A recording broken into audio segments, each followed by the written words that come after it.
Hey, what's going on, guys? It's Chimney Swift here, and welcome to my new video series where I'm going to be going through some of the boss fights in Cradle of Shadows.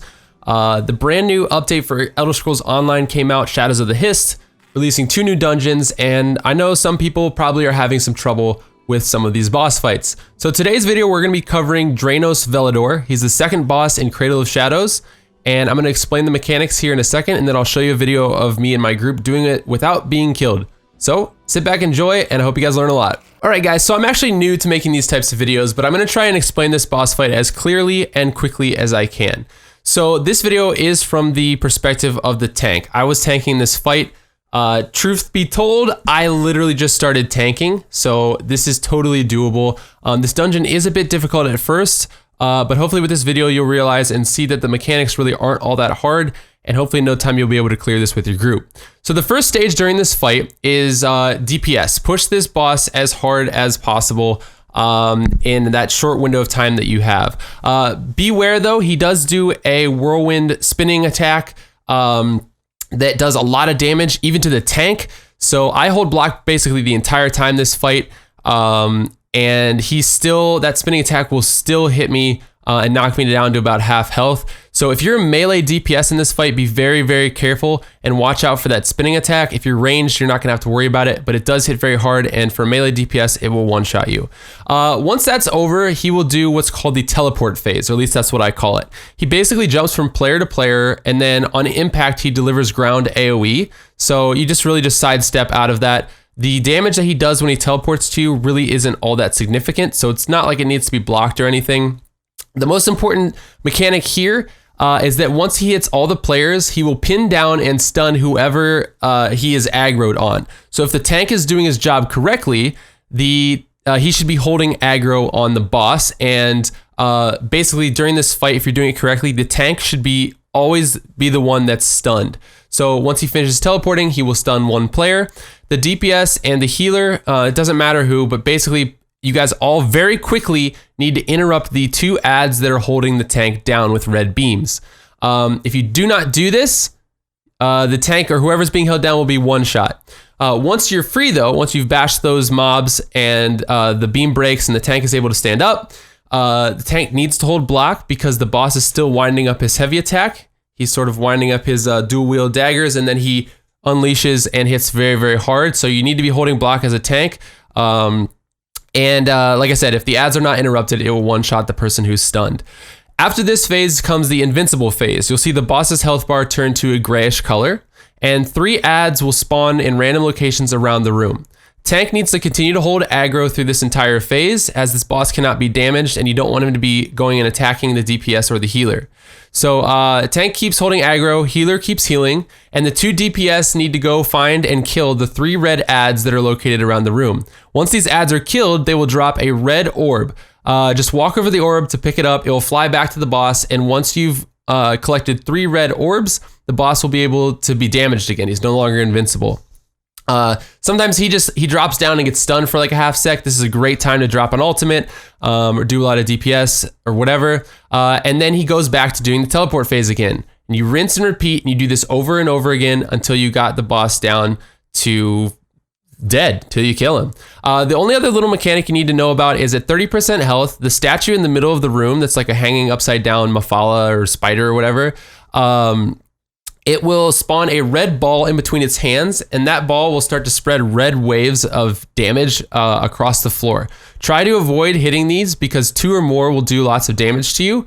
You can usually hit 1 and be okay, but if you start hitting a bunch of them, like, your health is going to drop really, really quick. So this fight is very heal intensive for the healer, but it's totally doable. I've honestly healed it on my Nightblade healer. I didn't even do it on a Templar healer, and I got a group through here, so it was a lot of fun. And that's pretty much it. When you get the boss below 25%, burn him hard. If your class or your weapon skill line has an execute ability, use it. You're going to want to push him from 25% to 0 as quickly as possible.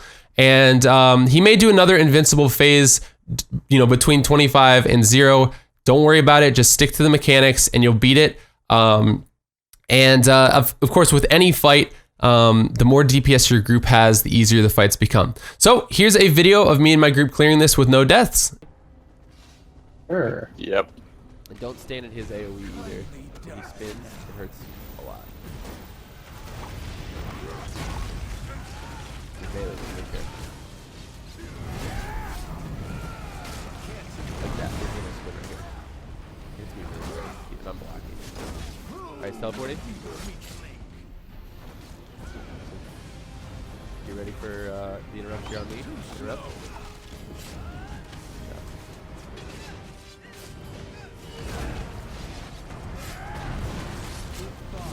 He's invincible. What do you do when he's invincible? We gotta find the red ads around the room. You just keep heals up.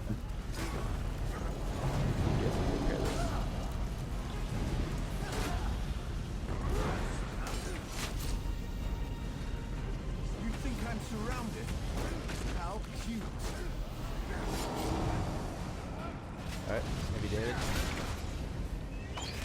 And who will die next? He's teleporting. Warren's up. Don't keep our lady. Interrupt, interrupts.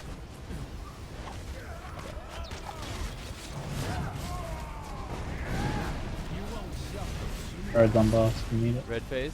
What's that? God.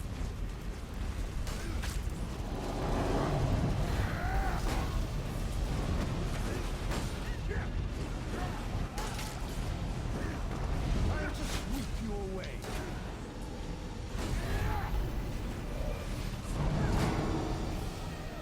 Alright guys. Teleporting.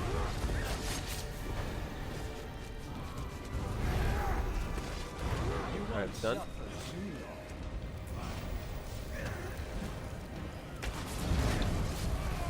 Feet, watch your feet.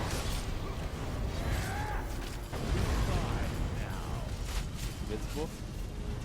Next phase, or it's starting right now, so watch these red waves, watch the red walls, come out of the middle.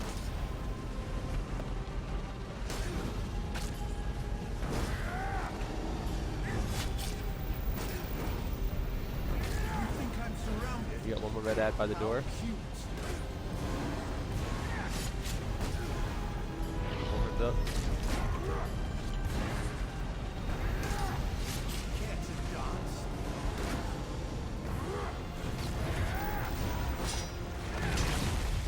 Cards for you if you need them, man. Teleporting. Where to hide? It's done, it's done. Our lady waits. Yep. Alright, finish it, finish it, finish it. Watch your feet.